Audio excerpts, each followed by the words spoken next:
Okay, the Inquisition. Well, let me tell you, there are, and for those of you who might be visiting, we're doing church history. We have been for, what are we up to, 50-something, 40? 49. 49, we're getting close. Yeah, 49 lessons in church history. We're up to the medieval period, Middle Ages, and getting toward the Reformation eventually here. Last time I did this back in the 90s, we did it in only 52 sessions. It's going to take about twice that for this run through. So, not that anything new happened during that time period. Just discovered new things or something. I'm just getting slower with old age, I guess. There are numerous books out on the Inquisition, and unfortunately, it, like many other controversial issues of the past, tends to prompt a wide range of analysis, and it's difficult to really rummage through all of that and come to the truth. I mean, the numbers, for example, that I have heard of the number of people executed or imprisoned by the Inquisition. It depends on what you're talking about, the Spanish Inquisition or the Inquisition as a whole, or in what century, have differed on a magnitude of 1,000 to 10 million. So, I mean, that's many magnitudes of order.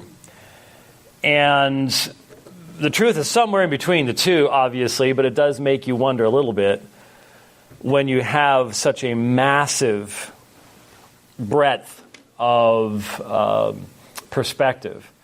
And obviously, after the Reformation, Rome has lots of reasons to minimize the extent and character of the Inquisition, and certainly at the time of the Reformation, Protestants had a lot of reason to maximize. So, where do you go? Well, there are certain things that are fairly agreed upon in regards to the Inquisition. In 1199, Innocent III, you may recall him as one of the most powerful of the medieval popes, equated heresy with treason in a papal bull, which makes sense in a sacral system.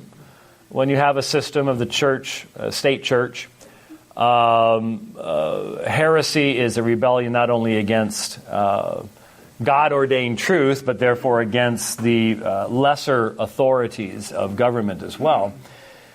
And it's well known that once the Inquisition was in full swing, the explanation was that the religious authorities would analyze someone to see if they were a heretic or not, but the church itself would never bring the final punishment to bear. They would always be turned over to the civil magistrate. Well, of course, civil magistrate was nothing more than the instrument.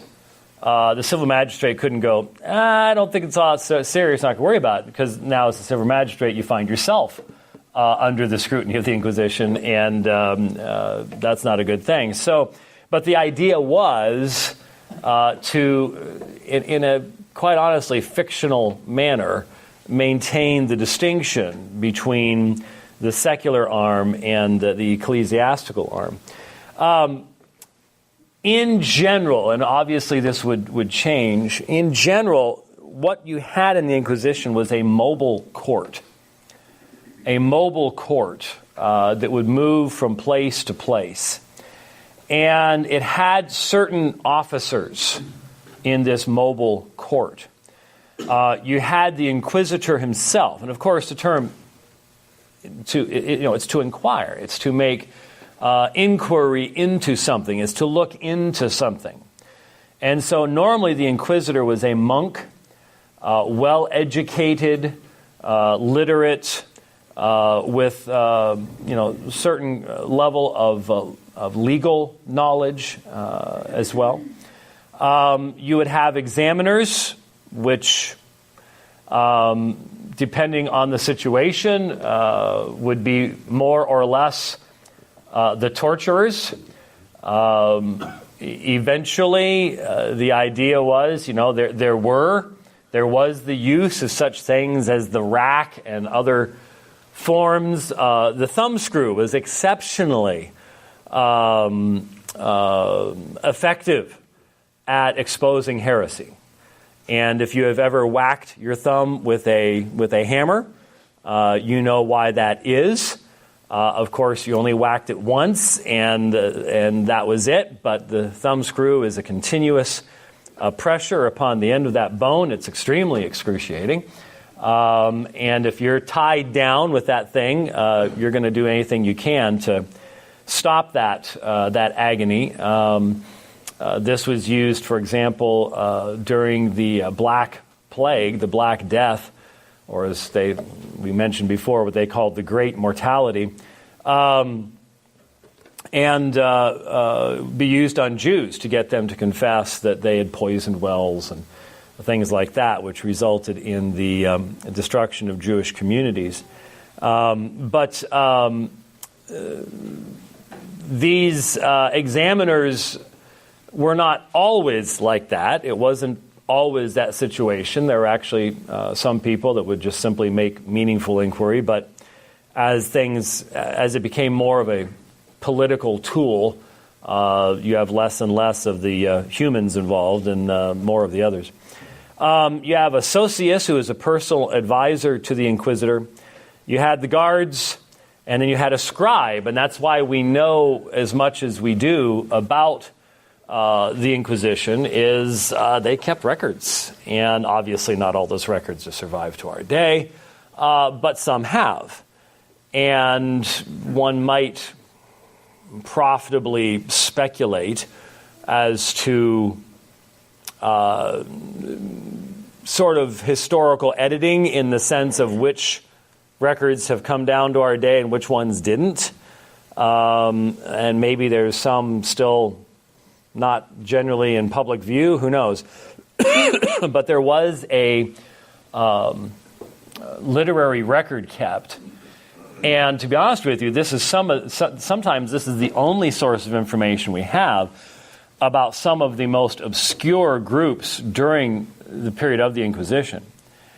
When you talk, we've all heard, well, most of us have heard of the Waldensians, the followers of Peter Waldo, and the Albigensians, and a number of different groups, smaller groups primarily in the region of the Alps there in Europe, where you could sort of hide away.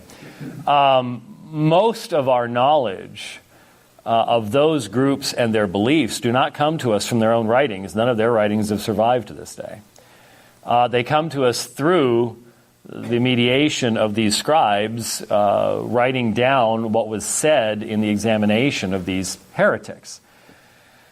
Now, as you can imagine, if put yourself in that situation, let's say you were living in that day and you were arrested, it strikes me very often as pretty astounding how people can hear what I say, and if they have a fundamental bias against my position, it's just amazing how twisted it is what they hear. It's like I can say 3 sentences, they hear 2 of them, ignore 2 of them, and misinterpret one of the other 2.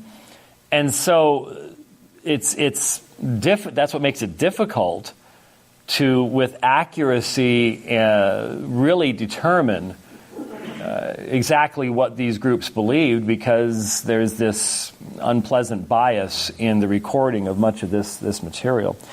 But basically what you have is you would have the Inquisition coming into a town, and eventually it became a time of terror for everyone because of the way it was put together. You could have a general inquisition where these groups would simply go from place to place, and they've been tasked with protecting the purity of the faith. And then you can have a special inquisition. A summons is sent to a suspected heretic. and he is demanded that he appear before the Inquisition because that person has been named. Well, when the General Inquisition comes to town, what you're concerned about is, might that neighbor that has been having a dispute with me accuse me of something? This happens today, for example, in Afghanistan, in Pakistan. The Christians there live in constant terror because it is well known in light of the presumption of their guilt under Islamic law that they can easily be accused of having torn out pages from a Quran or something like that, and hence are accused and just assumed to be in the wrong. And the very setup of the inquisitory court was such that it was closed and private. It was very easy to convict because the inquisitor had complete control over all the proceedings. The accused had no right to face or examine any accusers that might exist for consistency, for being able to say, well, that guy stole my cow last year and he's mad because the local magistrate forced him to give me my cow back, and so he's just attacking me because of that. You don't even know who's made the accusation. Thank you very much. I guess, let's see here. Sound effects all the way up. Oh, that's right. This is the same one we were listening to Jason Lyle on, so you had to be able to hear him speaking. Otherwise, he would have been signing to us there on Sunday night. Anyway, there was no defense lawyer. You basically represented yourself. As I said, you often had the thumb screw being used and things like that.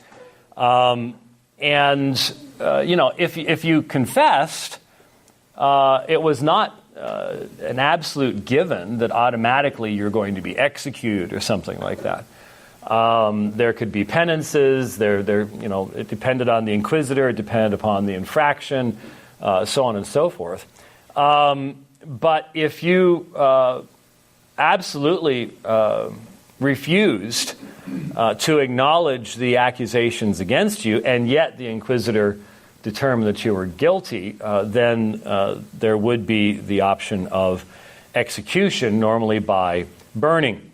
That, of course, in of itself was partly, we might say, what a horrific way to execute. Well, the problem is, this was a mechanism that had a religious overtone to it. It was a purifying of the society. It was a removal of a pollution within the society. And it also sort of got rid of one of the problems of what do you do with the body if you just simply run somebody through with a sword. You can't allow them to be buried in holy ground, for example.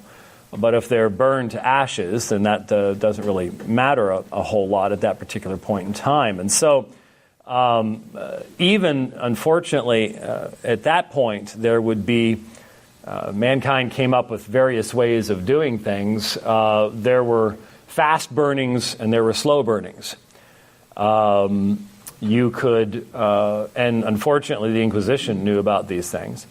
If you wished to be merciful to someone, you would not only make sure that you had dry wood, but you would place a sack of gunpowder around their neck, so that once the flames got that high, the gunpowder would go off and kill them. Another way, of course, you'll see some of the execution poles had holes drilled through them, and you would put a leather thong through it. And once you tied the person to it, you would use the leather thong to choke them. And you would literally kill them that way, and so they wouldn't feel the pain of the burning, but you would still burn the body so that there wouldn't be relics, or there wouldn't be the issue of the burial and everything like that.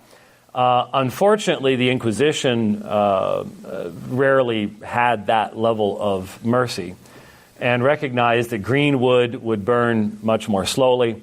And once there was, you think back to Rome, you think back to the Colosseum, there's a bloodthirstiness amongst crowds. And you might say, I can't believe people were like that back then. Why do you think people watch NASCAR? What are you watching for when you're watching NASCAR? You're waiting for the next wreck because you know there's going to be one. It's not quite the same. It's all high tech now, but there is a part of that that if you get a whole race through all on the green, no wrecks, it's sort of like, who won? Who cares? I didn't get to see the exciting part.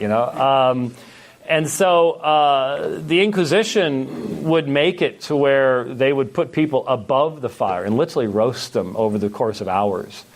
And it was a horrific sight and a horrific... And of course, from the Inquisition's perspective, that also provided an even greater application of the fear in people's hearts. You don't want to go that way. That's the worst possible way in the world to go. Connected with the Inquisition is the medieval subject of witchcraft. And it's not just the medieval period, because that this continues into even American history in regards to the Salem witch trials and things like that. So this is something that extends over many centuries. And again, the numbers hard to really track down. When I was in seminary, my church history professor was not some wild-eyed Jack Chickian type guy by any stretch of the imagination. But even he said that in the course of his best estimate was that between 1200 and 1700, about 1 million women died as witches over that 500 years. Now, that 500 years is a long time, but do the math. That's still a fair number of people each year. And the ratio of men to women accused and convicted was 1 to 20. So it was almost all women who were accused of this. And why was that? Well, it was believed that Satan was a male spirit. Hence, since witchcraft was closely related to sexuality, women were accused much more often than men were.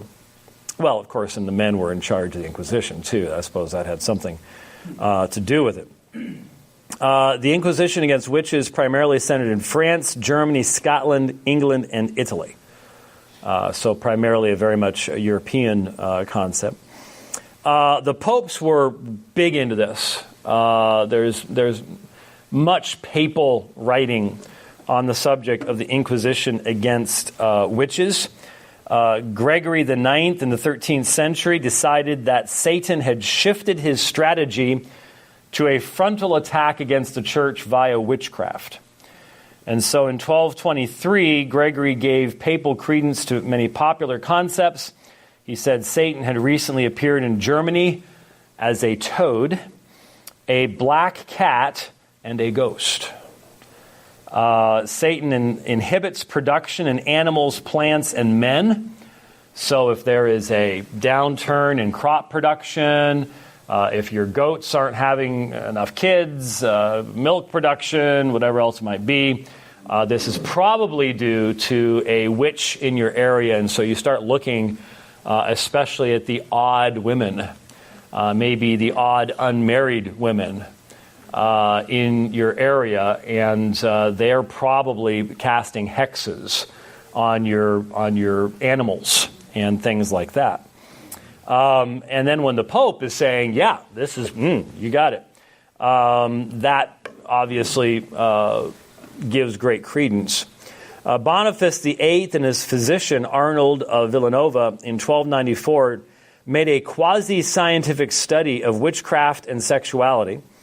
And then Innocent VIII, in 1484, issued the Summus Desiderantes, This would be a official papal statement in regards to witchcraft. And 2 years later, Heinrich Kramer and Jakob Springer, this is very important, 1486, Heinrich Kramer, Jakob Springer, published, and my wife's not here so I don't have to write anything down anymore, published Malleus Maleficarum. I suppose I should write that down because this one is sort of important. This had a huge impact in Europe. Malleus, how many? Yeah, that's what I thought. I don't even know. Malleus Maleficarum. I think that's about right.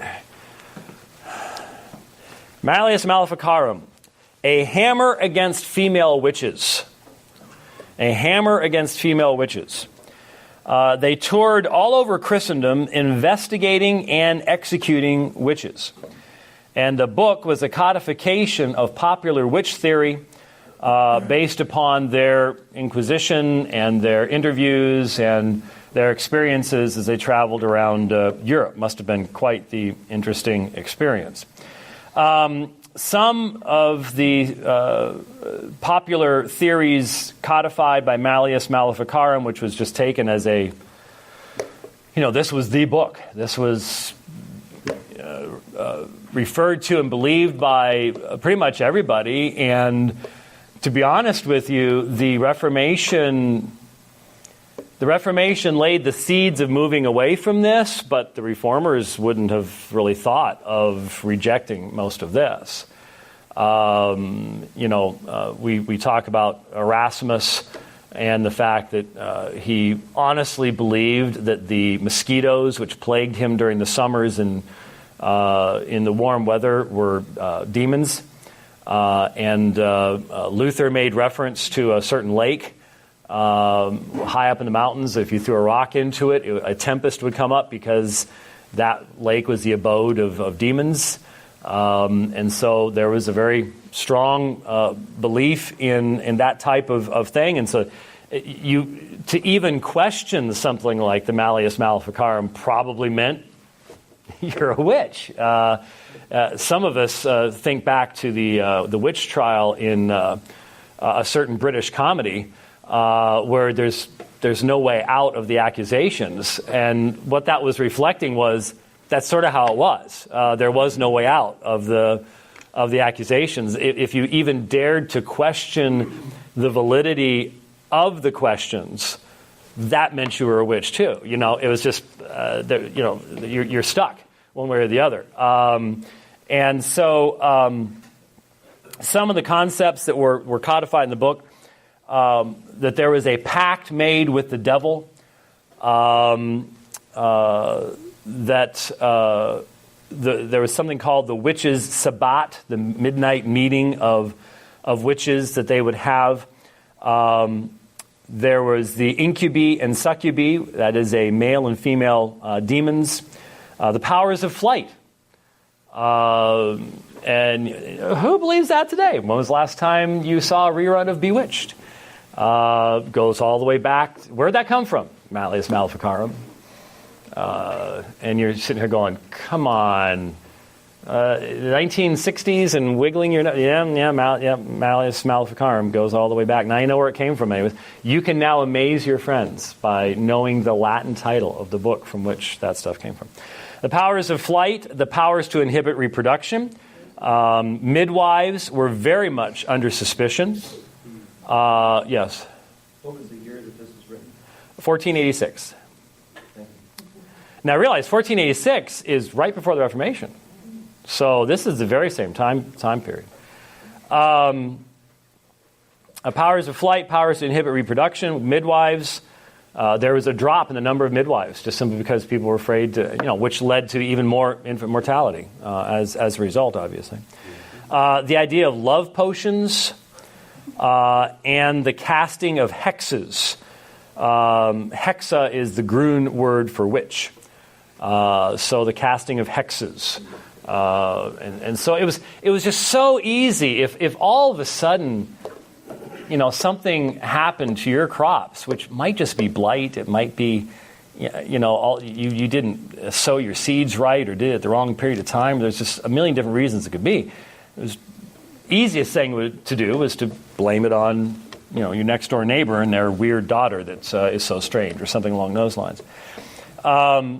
And so Malleus Maleficarum, widely read, and I honestly don't know when in history someone finally, just stood up and said, I don't think so. No biblical basis for this stuff. This particular codification of things, I don't know when that eventually happened, but obviously today most people have never even heard of it, even though almost everything I just mentioned you have heard of. And it was primarily made a part of cultural identity and understanding through Malleus Maleficarum. The scholastics believed, sorry ladies, I hate to break this to you, but the scholastics believed that women were weaker both mentally and physically. And so you all know this term, right? Right? Feminine? Normally that's a nice term. Unless you are a feminist, which many today actually want to try to get along in life without men. That doesn't work for very long. We're about one generation and at the end of that. But where does that come from? It comes from fe minus. What's minus? Minus. What's fe? Faith. Lesser faith. Lesser faith. I see looks on ladies in the room right now.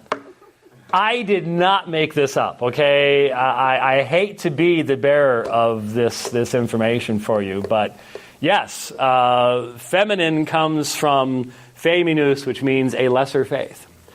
And that was literally lacking in faith. And so this was the scholastic understanding, and it becomes so much a part, it becomes attached to the very gender language that is used there. They also believe, now this is keep this in mind, this is primarily monks. I think that has something to do with all this, to be honest with you. They also believe that women were deceptive by nature. Just as Satan tempted Eve, so he tempts women. They also believed that women had an insatiable lust as well. Again, these were monks that were coming up with these concepts. I get some projection ideas here, but this was scholastic theology. Now, upon being charged, and unfortunately I would like to be able to say this was only prior to the Reformation, but this is pretty much up through 1700 and pretty much across the board, whether in Protestant lands eventually or in Roman Catholic lands. Upon being charged, all were pretty much guilty until proven innocent. And given the nature of the accusation, how in the world do you prove innocence? Obviously, you can see that the problem. It was extremely dangerous to say anything in defense of an accused witch. So the idea of even trying to find a defense attorney or someone like that, they're just as liable to the Inquisition or, the technical term wouldn't be Inquisition, but in Protestant lands there were purges of witches and things like that. Just didn't use the term Inquisition. It would just be the local magistrate and working with the city council and things like that, and the ministers. Very, very dangerous. Say anything in defense of accused witch, because then you would be accused of being involved as well.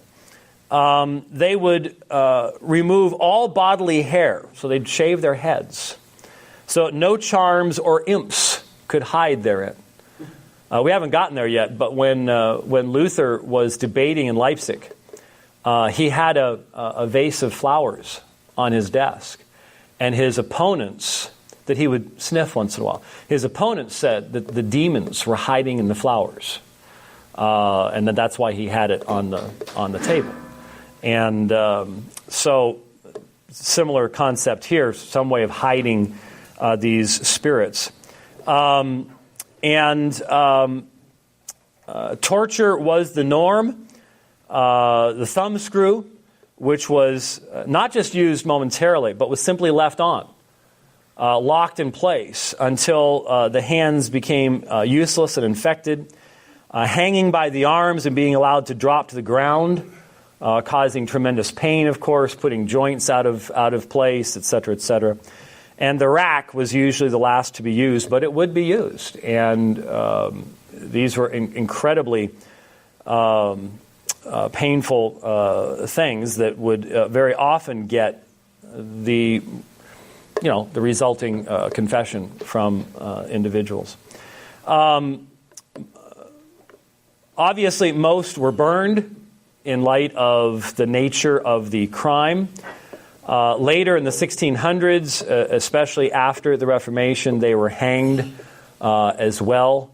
But there was, and that happened in the history of the colonies in the United States as well. So you have that going on at this time period, and it certainly would result in a tremendous amount of fear in the society, especially if you were one of those that didn't quite fit the bell curve norm. If you were one of those odd people. That whole idea of being able to face your accusers, not a bad idea. And guess what? That's biblical.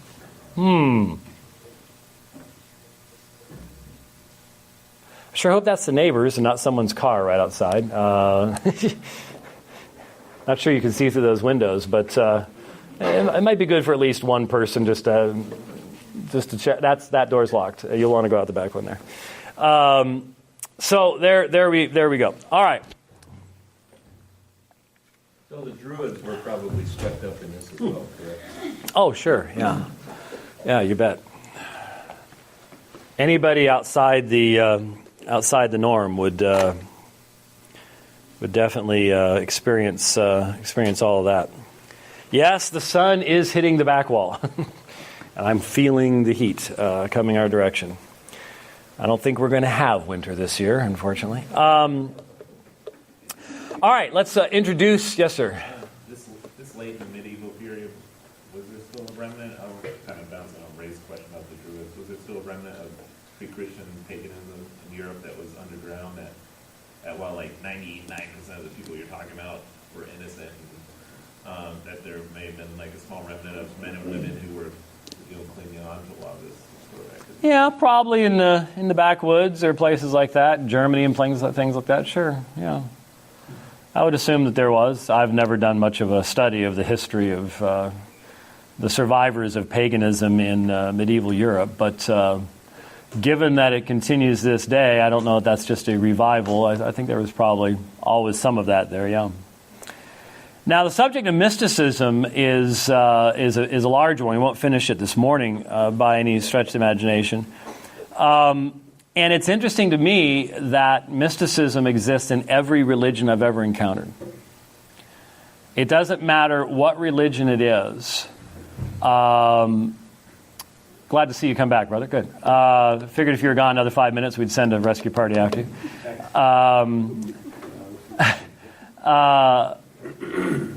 It doesn't matter what religion I've studied, given enough time, within a few generations of its start, there's going to be some type of mystical group that is going to develop within its midst that views the main line as too dogmatic or cold or cerebral or orthodox, creedal, whatever terms you want to use, but and they're looking for more of an experiential aspect of that particular faith. And so there's mysticism within Islam, Buddhism, Hinduism. There are Mormon mystics. The only group that I would say is an exception to that, I've never met a mystical Jehovah's Witness. No. They are excommunicated instantaneously. Just automatic, do not pass go, do not collect $200. That doesn't work for a lot of people anymore. How many young people today have any idea what you're talking about when you say, do not pass go, do not collect $200? Isn't that sad? It's just so sad. They're looking at you like, what are these old people talking about? They're speaking in code. Well, you ought to listen to us listening to you talking about speaking in code. We're sitting there going, what language are they talking about? Anyway, so you have the Sufis amongst the Muslims looking for that mystical experience, and you have the Christian mystics. But mysticism is normally associated with this late medieval time period. And many of these people sought ecstasy, a direct connection with God, that mystical experience, a vision of God. Scholasticism, can after working through the ontological argument last week, can you sort of see how some people would not find that to be the most soul-fulfilling type of thing? You know what I mean? You want something a little bit more than thinking through these ontological categories and stuff like that, and so you put together scholasticism, and then you put together the corruption of the church. Yes, sir. Do you think the Western mysticism speaks over the Eastern Church, or the Eastern Church and the Western, or they just develop in parallel ways? Now, when you say East and West, you mean Orthodox versus? Orthodox and Roman Catholic. They develop in parallel ways. I think it's earlier. Well, you can find some elements of mysticism all the way back with the Desert Fathers, in a sense. Normally the term is being used here of Catherine of Siena, Meister Eckhart, people like that, specifically in reaction to scholasticism. So there's always been, every generation has its mystics, I suppose. This was just simply a real explosion of it in light of scholasticism, the corruption of the church, things like that. But the East not only had it as a addendum, but in many ways it became mainstream. I mean, when you think of the Eastern Orthodox emphasis upon energia, the energies, that's a very mystical concept. And Eastern Orthodox eschewing of dogma, it's the experience, it's the liturgy as the central authority. Yeah, it's mainstreamed mysticism in some sense. But then again, if you look at most of the Western cathedrals today, Lourdes, Fatima, there's strong mystical elements to those too. So, it's everywhere. You have the Babylonian captivity of the church. You have the papacy leaving Rome and going to Avignon. All these things left a vacuum into which mysticism, moved or found a breeding ground, I guess you might say, more than it had been in previous centuries by a good bit. We'll just try to cover one real quickly here. That's Catherine of Siena, 1347 to 1380. You put those numbers together, that's 33. She first joined the Black Mantles, an ascetic group that flagellated themselves, whipped themselves daily. She devoted herself to prayer, the life of an ascetic, ministered to the sick. Supposedly Christ appeared to her and asked her to be his bride. He gave her a ring. She then asked for the stigmata. How many of you honestly know what the stigmata are? 1, 2, 3, 4, a few of you. The stigmata are the marks of the crucifixion. Oh, yeah. And so many of the Roman Catholic saints allegedly manifested the stigmata, which would mean bleeding from, well, what's interesting to me is many of them bled from the palms of their hands. That's not where Jesus would have been nailed. It was popular folklore. But you can't nail someone to a cross in the palms of their hands. They will not stay there. There's nothing to hold you there. Nailing to a cross beam would be in the wrist, because then you have bones to hold you in place. But interestingly enough, the stigmata wouldn't be in the wrist, they'd be in the palms of the hands, which can tell you something there, I suppose. But how many of you have heard of Padre Pio? Anyone heard of Padre Pio? Just one person. Not too many former Roman Catholics in our group here, I see. Are you former Roman Catholic? Yes, I am. There you go. If we were in New York, on Long Island, everybody in the room would know all about Padre Pio. I think he died, less than a century ago.